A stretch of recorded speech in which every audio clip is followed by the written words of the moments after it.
Good afternoon. Good afternoon. Yesterday, our country lost a giant of the court and a clarion voice for justice, equality, and the rule of law, Justice John Paul Stevens. Justice Stevens was a true guardian of the Constitution. He made history not only as the longest-serving justice, but as one of its finest. Our country mourns his loss. He will be lying in state Monday. The service will be Tuesday. And again, it is a great loss to our country. Today, last night I had a particular pleasant experience, which was to sign the legislation which enabled us to use the Washington Monument as a backdrop for the moon launch.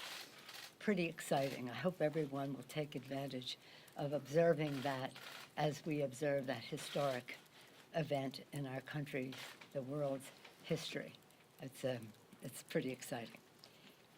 So here we are. As you know, we campaigned on For the People agenda, lowering healthcare costs, building bigger paychecks, cleaner government. And to that end of bigger paychecks, this week we will have 3 bills on the floor. Raising the minimum wage. Raising the minimum wage. It'll increase wages for up to 33 million workers and lift 1.3 million Americans out of poverty. It would help secure fairness and equality for women, many of whom will be the beneficiaries of this, giving nearly 20 million working women a raise and help narrow the gender gap, that wage gap that disproportionately impacts women. We're also proud to pass this bill tomorrow on the anniversary of the Seneca Falls Convention, which America declared that all men and women were created equal. We'll also continue on to deliver our promises to workers. Today, we'll honor our promise to the hardworking men and women of labor as we lift the Cadillac's tax, protecting health benefits that workers have negotiated. And next week, the House will move to pass the Butch-Lewis Act, ensuring that millions of Americans who receive the retirements will receive the retirement and benefit securities they have earned. We're very pleased at the outcome of all of the back and forth on the census, proud of the testimony that our House counsel made before the Supreme Court, because the census is a pillar of our democracy, enshrined in our sacred Constitution to ensure that we are all equally counted and represented. And so we will continue to follow the facts and hold the administration accountable for the policy decisions. This is not about partisanship, it's about patriotism. And now, having instilled fear, hopefully we can allay that fear by having people sign up for the census. As we approach the 200-day mark of our transformative majority, which is coming up soon, House Democrats will build on the bold promise we have made our For the People agenda. We talked about lower health costs by preserving the prescription drug benefit and lowering the prescription drugs and preserving the pre-existing condition benefit. And some of that legislation will be coming up next week. Raise workers' wages, I talked about that. Reduce the role of big dark money in Washington, H.R. 1. But part of H.R. 1 we have divided into parts to save our federal elections, the Voting Rights Act, and the rest. And we're hoping to get some of these passed discreetly. As you know, Senator McConnell has called himself the Grim Reaper. We have news for him. As I've said before, these bills are alive and well with the public, and public opinion, as Lincoln has said, can make almost anything happen. So we look forward to that. Questions? Speaker, Wait a minute, any new? Yes, ma'am.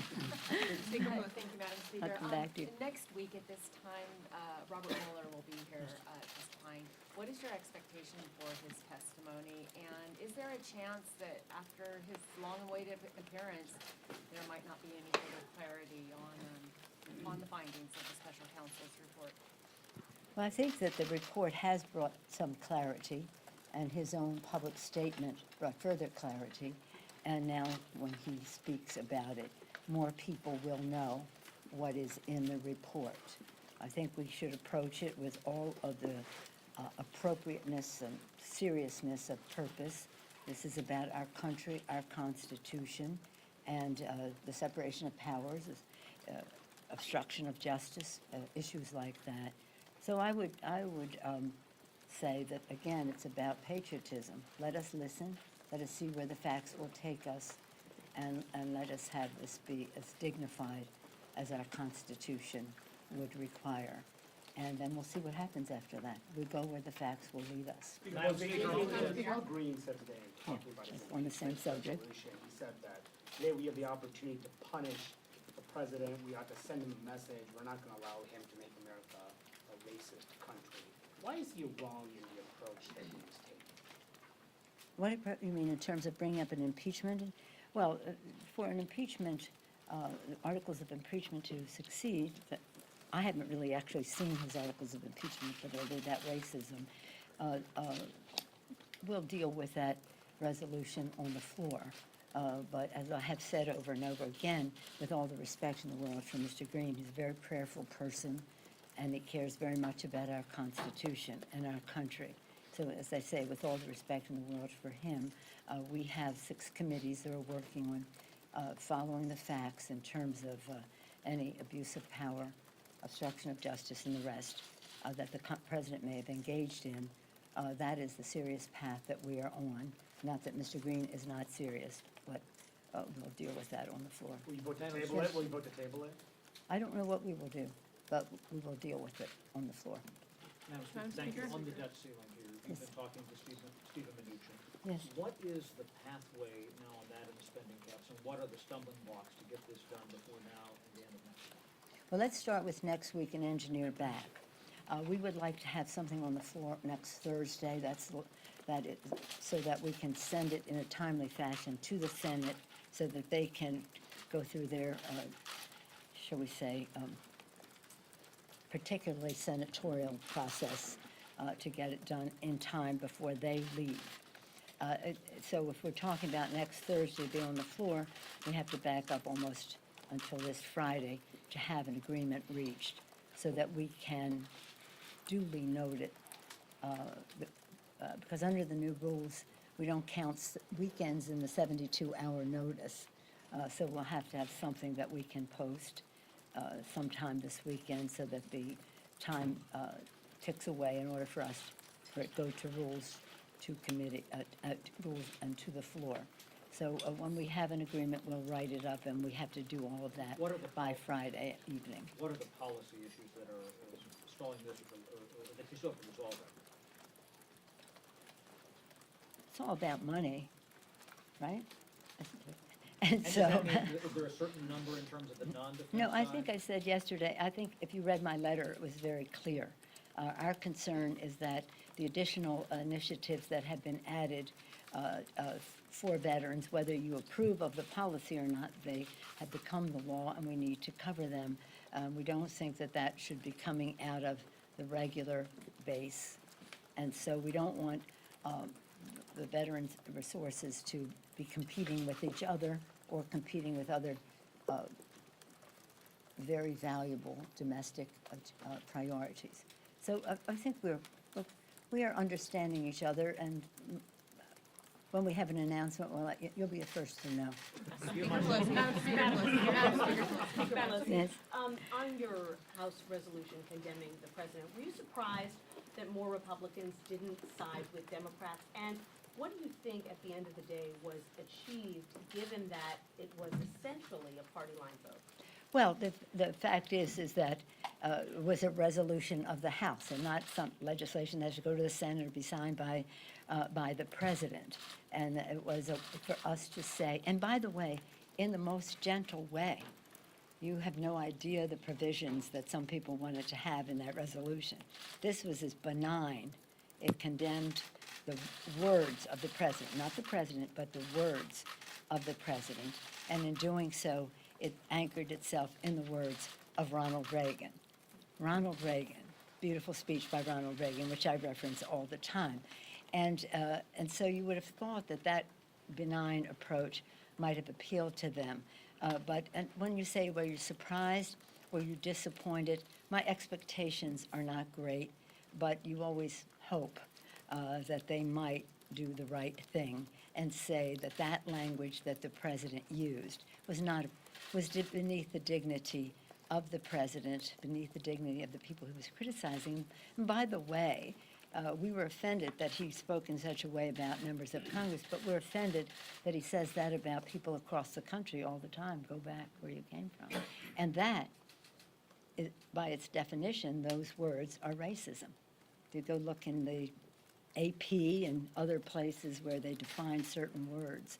That's what that is. But we weren't saying that he was racist. We were saying that the words that he used were racist. So that was as gentle as it could be, considering the inappropriateness and the disgusting nature of what the president said. So no, we did what our members wanted to do and had a very strong 100% vote on it.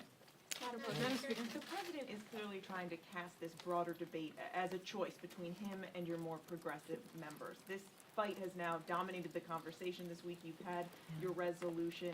The Democrats are rallying behind these members. Are you concerned that the president is goading you? Is there any No, danger playing into you know his what? hand? With all due respect, let's not waste our time on that. We're talking about what we're going to do to help the American people. Our caucus is unified on all of that. Throughout the whole campaign, I said to the candidates, don't even mention his name. Everybody knows who he is. You don't have to describe him to anybody. Let's just talk about what we are going to do. And we're going to devote the whole month of August to our For the People agenda, which was successful in terms of connecting with people and their concerns. It's still the cost of health care, the stagnation of wages, and the distrust of government are still loom large as concerns for the American people, and that's what we're going to be about. We're not having him set our agenda, we're setting our own agenda. Madam Yeah. Speaker, Yes, ma'am. do you have any concerns that the focus on impeachment today and the votes on the floor related to it could jeopardize Robert Mueller's appearance next week? No, I think we'll get rid of all this right now. We did our resolution expeditiously. We'll deal with the Mr. Green's resolution, but we do have to have a clear path. I do think that the president is trying to, and we cannot, and you cannot, and we cannot buy into his fog that he wants to create over everything, because he knows, we all know the argument that can be made against us in terms of our philosophy, in terms of our priorities and the rest. And the president knows the argument that could be made against him, and therefore he wants to distract from him. You have to give him credit. He's a great distractor, and that's what this is about. So it is, let's just take it to a better place. Let's take it to a better place. America. The president wants to make America great again. We all do. What does that mean? What is America? So many times we've come together and we've talked about America. America as our ideals in the Constitution, an example to the world of founding documents that rejected a monarch and put forth separation of powers. Article 1, the legislative branch having that priority in listing, and that is being that's being dishonored by the President of the United States. What is America? We the people. We the people, nation of immigrants, by and large, and he is denigrating all the newcomers that come to our country in complete opposition to the beautiful words of Ronald Reagan in the last speech that he made to the country as President of the United States. It is America, this beautiful land, from sea to shining sea and beyond, and God's gift to us that he is almost every day, but certainly every week, degrading and saying that we're not going to deal with climate on the basis of any science. Really? What is America? Our values. And that's the debate we have all the time in the battle of the budget and the rest, in terms of how we invest in our children's future and how these things all come together that under the guidance of our founders. We the people, they said in the preamble to the Constitution, but they also said, e pluribus from anyone, couldn't imagine how many or how different we'd be, but they knew we had to be one. And that beautiful guidance, it's something that we must constantly keep in mind as we engage in our differences. At the end of the day, we want to be unifying and not dividing. I wish the president would read that. Thank you all very much.